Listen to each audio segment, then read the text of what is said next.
some big news that we're tracking for you from the northeast of our country. Unknown armed miscreants attacked a joint team of the CRPF and State Police in Jiribam in the state of Manipur. One Central Reserve Police Force Jawan, a CRPF Jawan, was killed and 3 others were injured in the attack. This took place at about 9:40 a.m. today, this very morning. The deceased has been identified as Ajay Kumar Jha, 43-year-old, a resident of Bihar. And according to the information that we're tracking at this point in time, the joint team of 20 Battalion CRPF and Jiribam District Police were engaged in the operation together. During this time, miscreants ambushed and attacked the team whilst it was engaged in a joint search and cordon operation. Now, Chief Minister of Manipur, Biren Singh, he reacted to the incident as well. And I quote, "I strongly condemn the killing of a CRPF personnel in an attack carried out by an armed group suspected to be Kuki militants in Jiribam district today. His supreme sacrifice in the line of duty shall not go in vain." Biren Singh further extended his sincere condolences to the bereaved family of the deceased soldier and prayed for the speedy recovery of the ones injured during the attack. Now my colleague and Deputy Managing Editor of News9 Live, Kartikeya Sharma, joins us on the broadcast here. Kartikeya, very quickly, give us a sense of how you're looking at these developments. The search and cordon team was already on its way to carry out some investigation when this ambush took place. Chief Minister has taken cognizance of the incident as well. Kabir, Jiribam is turning out to be a big problem for Manipur government because Jiribam continues to witness violence. It has led to displacement of mighty population there. That's one. Secondly, Jiribam is also one of the gateways to Manipur, and most of the gateways are being controlled by the Kuki militants. More is one. Now, if you block Jiribam, you block a highway and you block movement of people. Couple of weeks ago, the Chief Minister was supposed to go to Jiribam. His advanced security team was almost ambushed by the militants. Militants shot at the vehicle, and the visit of the Chief Minister could not take place. Now, this CRPF Jawan who died in the line of duty, there was a headshot that was taken. Now, headshot means that the Kuki militants, suspected Kuki militants, as said by Chief Minister, are using some sort of long-range weapons. Either they are using a sniper gun, or they are using assault rifles which can hit you from a kilometer away. Because to take a headshot from any other weapon is not possible like that, unless and until you are standing in front of each other in a close visual contact. So this is something which one can gauge. Not only this firefighting which happened in Jiribam has led to a killing of a CRPF Jawan, but other people are also injured, which means that the local state administration has not been able to take control of it.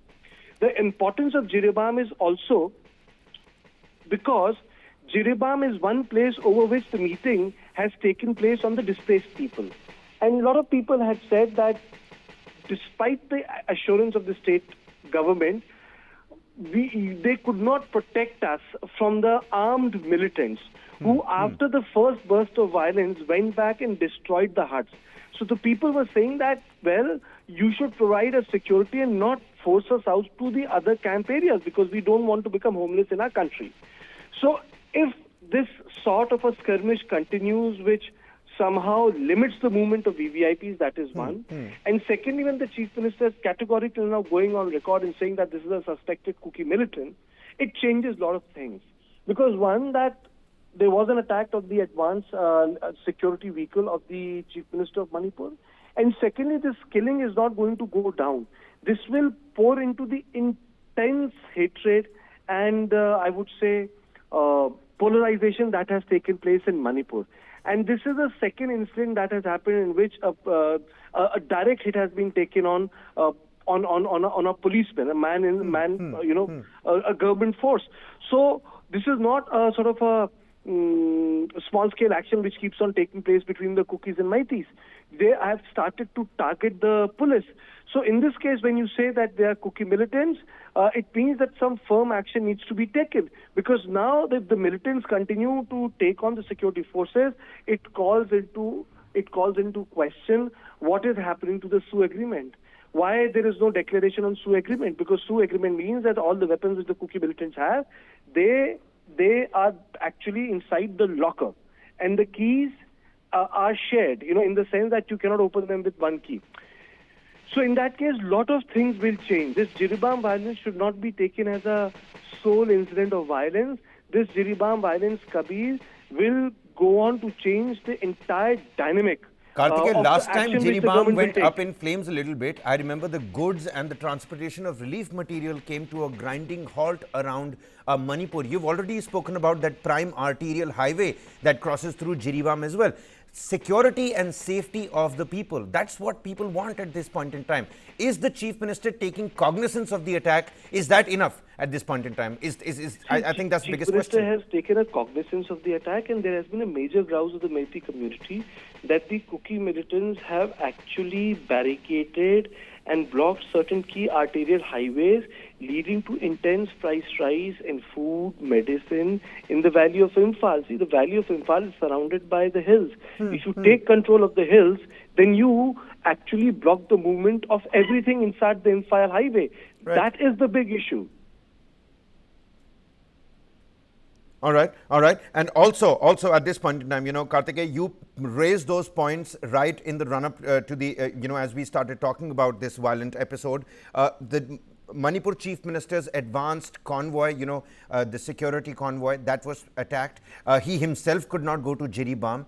Is Jiribam turning out to be that other focal point in the state of Manipur? We're looking at more than a year of, ethnic strife between these two warring factions, if I could call it that.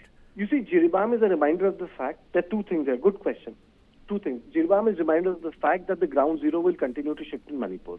One day it can be Kangpokpi, one day it can be Churachandpur, another day it can be More, one day it can be Imphal Valley, another day it can be Jiribam. So the movement of the violence will continue to take place.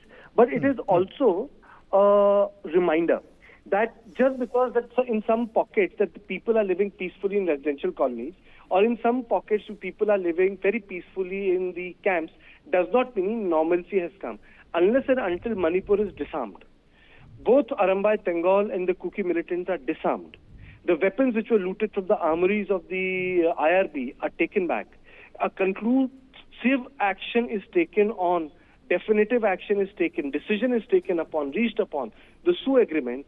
The normalcy will not come in Manipur, because the flow of the weapon and the militarization of the civil society continues to be the biggest pain. If someone wants to fool itself in saying that just because the schools are on and the colleges are on and the buses are running in time, doesn't mean that the normalcy is back. The weapons are floating in Manipur.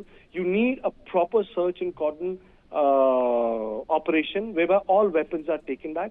You need to demilitarize Manipur. What has happened is that the Manipur has become militarized, and that's the biggest problem. So now earlier they were targeting each other. Now the police is being targeted. In Imphal Valley, the militia took control of a police officer. He had to be released. So the state machinery is coming under intense pressure from these non-state actors. I think they should ring alarm bells. Something should be done at a level whereby entire state needs to get demilitarized, or situation will get really out of control. Karthikeyan, look at the sophistication of the weaponry. You're right in pointing out that this was a headshot. This wasn't taken in close proximity. That essentially means this is an assault rifle, a sniper weaponry that has a proper scope that's mounted on the rifle. I'm just trying to understand, you've laid in front of the viewers all the possible fault lines at play. For somebody who's away from Manipur, how do they look at the situation? What do they tell themselves in their own heads? You see, normalization of violence is like the worst thing which happened. It's like Kashmir. So many encounters have taken place in Kashmir. So one day it will be on the headline and another day it will be forgotten. But people do not understand that the violence can never be normalized. And for peace to return, it doesn't mean that the violence should not take place. There should be a sense of ordinariness, which Kabir, I always say. The sense of ordinariness means that nothing extraordinary happens in the state. That means the life is normal. But what is happening in Manipur is that the entire state, has, got out of control for one fact, because civil society members have taken better off state government. You have Kuki organizations, you have Meitei organization, you have some other organization, and they're dictating terms to the state. It's a long, otherwise, as a long story that why state fails in front of these organizations. Is it because of shallow politics that the politicians have done in past, or for whatever reason? But right now they have the upper hand. Something needs to be done, that this upper hand has to be taken away. I mean to say that, our Jawans are being shot with impunity, and this requires for a very calibrated action. Any uncalibrated action will mean that this will continue to 100%. simmer for a long time, and it will change the civil society. People don't understand. Violence is not a thing, Kabir. Violence changes things. It's a process. A person who commits violence becomes a different person. It's a process. So in civil society, if too much of violence takes place, the essence of that civil society changes. And we don't need to look far. Look what is happening in Myanmar. Look what's happened in many western states of Africa. It has changed the nature of the society.